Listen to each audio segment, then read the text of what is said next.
Cómo la formación profesional te formará para el empleo. Para estudiar lo que me gusta, debo cursar formación profesional. ¿No sería mejor la universidad? ¿Por qué? La formación profesional te dará una buena formación de alta inserción laboral. ¿Y por qué los estudios universitarios están mejor considerados que los de formación profesional?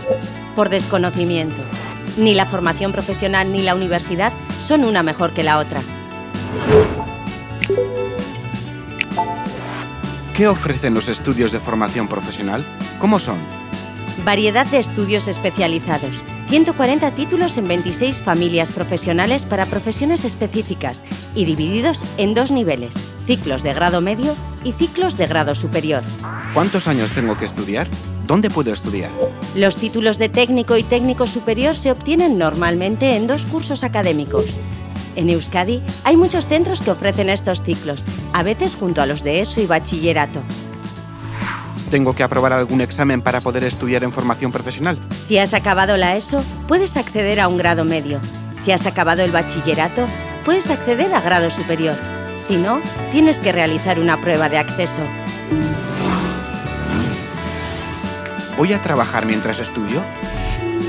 Sí, en todos los ciclos formativos es obligatoria la asignatura Formación en el centro de trabajo.